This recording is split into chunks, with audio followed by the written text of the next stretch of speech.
ጋሽ ግርምሽ ናትናኤልን ሴት አርጎ ያዘው። የደረሰው ደብዳቤ ናትናኤልን እየተመለከተ ነበር። ምክንያቱም እናቴን ጥለህ ሄደህ በስቃይ አደኩኝ። አሁን ግን የልጅህንና አንተን ህይወት መፈጥበጥ ፈልጌ ሳይሆን እናቴን የማሳክምበት ብቸኛ በስቃይ ያሳደገችኝን እናቴን ገንዘብ ያስፈልገኛል። አንተ በሀብት ድልወት ዘጭ ብለህ እየኖርክ እንደሆነ ስሰማ እኔ ደግሞ ሰላም አጣሁኝ። ያችን ተጠይፋት ያስካትን እናቴን ደግሞ ማዳን ስላለብኝ የሚል ደብዳቤ ነበረ። እናም ግርምሽ ንደቱን መቆጣጠር ሲያቅተው ተነስቶ ናትናኤልን ሴት አድርጎ ያዘው። በጣም ያሳዝናል። ናትናኤልን ጻፍ ሲለውም ምንድነው መጽፈው አለ። የፈለከውን ሲልም በእጅ ጽሁፉ አረጋገጠ። ናትናኤል አይደለም የጻፈው ጽሁፉን፣ ግን ከዚህ በስተጀርባ ያለችው የብሌን እናት አረመኔዋና በሰው ህመም የምትሳለቅ በጣም መጥፎ ሴት ናት። የሮቤል እናት እጅግ በጣም ታሳዝናለች። እናም እቤቷ ድረስ ሄዳ እንግዲህ አጸደ አሞሻል፣ ስለዚህ ንገሪውና እሱ በሀብት ተንደላቆ እየኖረ አንቺ ደግሞ እዚህ ህመምሽን ይዘሽ እሪ አትበያለች። በህመሟ መሳረቅ ጀመረች። እርሷም ውጭልኝ እያለች በፈጣሪ ስም ጠየቀቻት።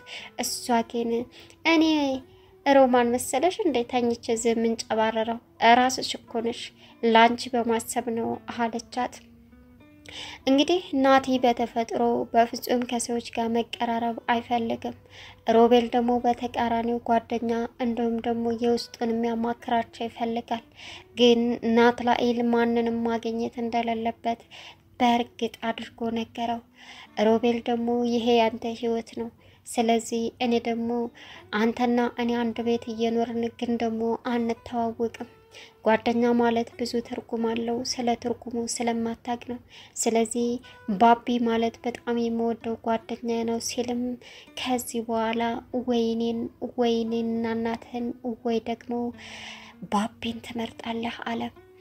ባቢ እዛ መስሪያ ቤት ተቀጥሮ ሲሄድ ናትናኤል በጣም ተከፋ፣ ደስ አላለውም። በግልምጫ እያየው ያልፋል። እንደውም ደግሞ ባቢና አቶ ግርማ የሚያወሩትን እያዳመጠ ነበር በሰዓቱ። ባቢ ሲወጣ ከወዳ የመጣ አስመሰለ ናቲ።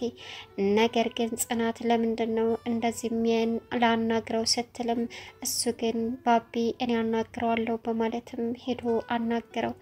የኔ መንገድ ይሄ ነው፣ ያንተ ደግሞ እንዳንተ ሆና አትበላይ በማለትም መለሰላት። ሌላኛው ነገር እንግዲህ ጽናት አሁን ናትናኤልንና እንዲሁም የብሌን እናትን አብረው አውርተው ሲለያዩ ደረሰችባቸው። አሁን ጥርጣሬ አባቷ ያስጨነቀው ነገር እሷም የሚገባት ይመስለኛል። ሰላም ውድና የተከበራችሁ የቻናል ቤተሰቦች እንዴት ናችሁ? ላይ ሰላማችሁ ይብዛልኝ። ለዚህ ቻናል አዲስ ሲሆናችሁ ሰብስክራይብ ያደረጋችሁ ቪዲዮውን እስከ መጨረሻው ተከታተሉ። በእንጀራ እናቷ የምትሰቃየው ጽናት ቀጣይ ፓርት ይዘመተናል። እንግዲህ የጽናት ህይወትና የጋሽ ግርምሽ ህይወት በጣም በሚያሳዝን ሁኔታ ከቀን ወደ ቀን ያልጠበቁት ነገር እየተፈጠረ ህይወታቸውን በደስታ እንዳይኖሩ ያላቸውን ነገር በስነ ስርዓት ይዘው እንዳይቀጥሉ የሚያደርግ ነገር እየተፈጠረ ሊቋቋሙት የማይችሉበት። በተለይ ግርምሽ በፊት ትዕግስተኛና ቻይ ነበረ። አሁን ግን ነገሮችን በፍጥነት ለማበላሸት ንደት የሚባለው ነገር ተቆጣጥሮታል። እናም አባቴ ቆሞ ሄደልኝ ወደ ራሱ ወደ ህይወቱ ተመለሰ ብላ ሳትጨርስ ጽናት አሁንም ሌላ ጉብዳ ተፈጠረባት።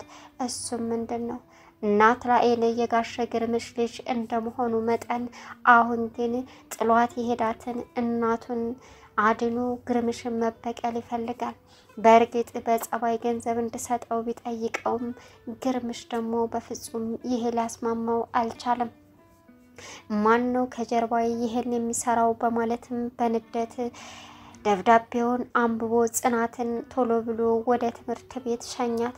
ጽናት አባዬ አልሄድም እዚሁ እቀመጣለሁ ምን ሆነ ነው ምን አስበህ ነው ለምንድነው እንደዚህ የምታደርገው ሁኔታ ሁሉ በትክክል እየኖርክ አይደለም የተለየ ነገር አለ ንገረኝ ስትለውም ጽኑዬ ምንም የሆንኩት ነገር የለም አላት ማታም አምሽተህ ትገባለህ ተገባው በኋላም ደግሞ አታይኝም ይሄ ነገር ለኔ ሰላም ይነስቶኛል ስለዚህ አንተ ሰላም ስትሆን ነው የኔ ህይወት ሰላም የሚሆነው እናም አባቴ የተፈጠረውን ነገር ንገረኝ ብላ አስጨነቀችው እርሱም ደግሞ እመኝኝ ምንም የተፈጠረ ነገር የለም ትምህርትሽን በስነ ስርዓት ሄደሽ መማር አለብሽ ብሎ ውጪ ብሎ አጣደፋት አባዬ እያጣደፍከኝ እኮ ነው እንዴ እኔ እንደውም አልሄድም በቃ እዚህ ነው የምውለው የሆነ ነገር አስበሃል አይደል አለችው ጽኑዬ አንቺ አንደኛና ብቸኛዋ የአይኔ ብሌን ልጅ ነሽ ስለዚህ አንቺን ሳላማከር ምንም የሚፈጠር ነገር የለም አሁን ትምህርትሽ ቤት መሄድ አለብሽ ሲላት እሺ ለምንድን ነው የምታጣድፈኝ ቀስ ብዬ ሄዳለሁ ስትለውም እንዳይረፍድብሽ ነው አላት እሺ በቃ ሄዳለሁ አለችው ፖርሳውን አንስቶ ሲሰጣት ጽናት በከባዱ ተጠራጠረች አባዬ በቃ ልሂድ እዚሁ ነው የምውለው አለችው የኔ የአይኔ ብሌን ብቸኛዋ ልጅ እባክሽን አንቺ እዚህ ቢሮ መስራት ሳይሆን ትምህርትሽን ጠንክረሽ ተምረሽ ምፈልግበት ደረጃ እንድትደርሽልኝ ብቻና ብቻ ነው የምፈልገው ስለዚህ አሁን አንቺ ደግሞ ይሄን ነገር ማድረግ አለብሽ ብሎ መከራት ከዛም እሺ ነባት ብላ በደስታ ሳመችው ይሄንን ሲያወሩ ናትናኤል እንግዲህ እያንዳንዱ እያዳመጣቸው ነበር እናም ጽናት እስከምትወጣ የቸኮለው ግርምሽ የተጻፈለትንና የተሰጠውን በዶክመንት ታሽጎ የተሰጠውን ደብዳቤ አነበበ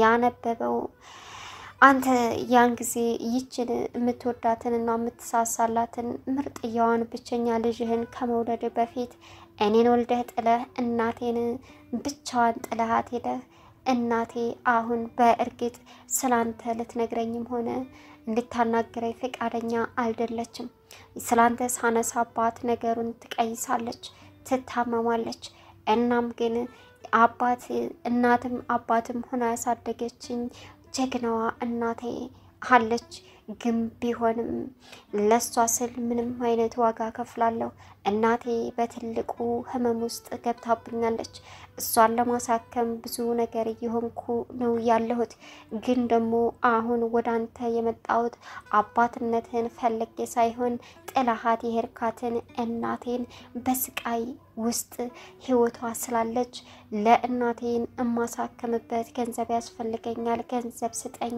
የሚል ደብዳቤ ነበረ ይሄን የሰማው ግርምሽ ደግሞ ምን አለ ከዛ ማልቀስም እንደመናደድም አለና ቀጥታ በንዴት ናትናኤል ጋር ሄደ ናትናኤልም እንቃደረከ አንተ ነው የምትጫወትብኝ አይደል አለው ምንድነው ጋሽ ግርማ አለ ከዛም ሲጣርጎ ይዞ አንተ ነህ ጻፍከው ሲለውም እሱ ምንም እንዳላየ አደረገው ተንፋሽ እያጠረኝ ነው ልቀቀኝ ሲለውም ሞት ከፈለክ በማለትም አነቀው ከዛም ሲለቀው ጻፈ ላይ ሲል ምን ልጻፍ አለ የፈለከውን ጻፍ አለ በጽሁፉ አረጋገጠ በጣም ያሳዝናል እናም ከዛ ማን ነው እንደዚህ የሚጫወትብኝ በማለትም ግርምሽ ተናደደም እንደማልቀስም አለ አቶ ግርማ ምን ሆነ ነው የተፈጠረውን ነገር እኔ አላውቅም ግን ምንድነው ሲለውም በቃ ተው ብሎ ሄደ ተከትሎት ሄዶ የተፈጠረውን ነገር ንገረኝ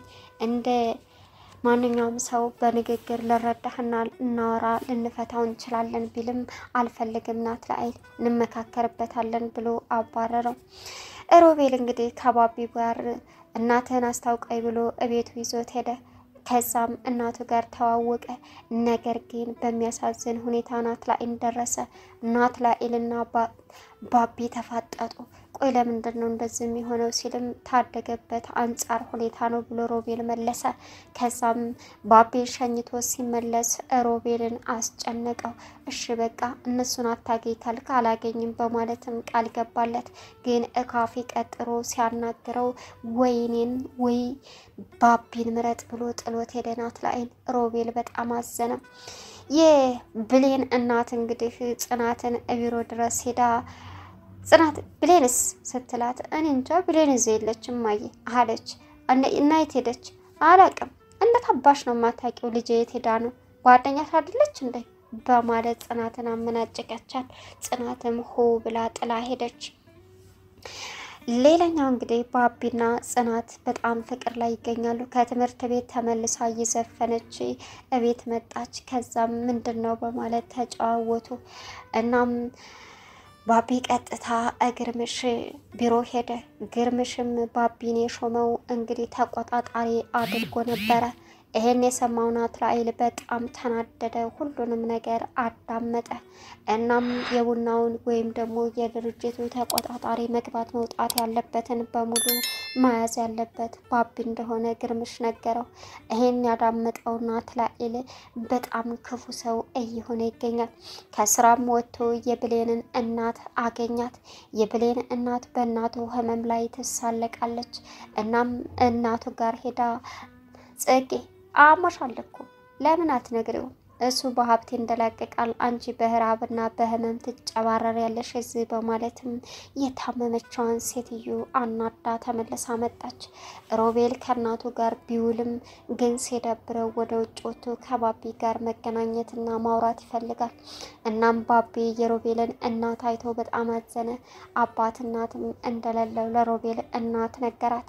ሌላኛው እንግዲህ ጽናት በአጋጣሚ ከትምህርት ቤት ስትመለስ ከስራ ቦታ ስትመጣ ወክ ያደረገች እያለ ናትናኤልና የብሌን እናት ተገናኝተው ደረሰችባቸው።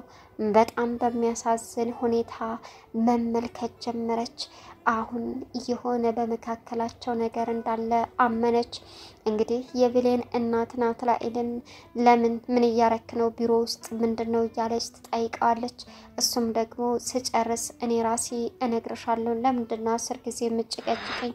አንቺ የምታጣድፍኝ ስለምንድን ነው? ለምንስ ነው እኔን መርዳት የፈለግሽው አላት። እሷም ለእናት ብዬ ነው አለች።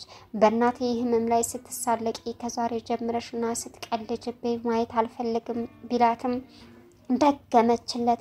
እሱም በንዴት አንቺ ሴትዮ ምን እያልሽ ነው? እናቴን ድጋሜ እዚህ ቦታ እንዳትጨምሪያት አላት። የብሌን እናትም ለራስ ብዬ ነው እናት እዛ በራብና በህመም ትንጨባረረው እኮ እሷ ናት እኔ መሰልኩ እንዴ በማለት ተናገረችው። ጥሏት ሄደ።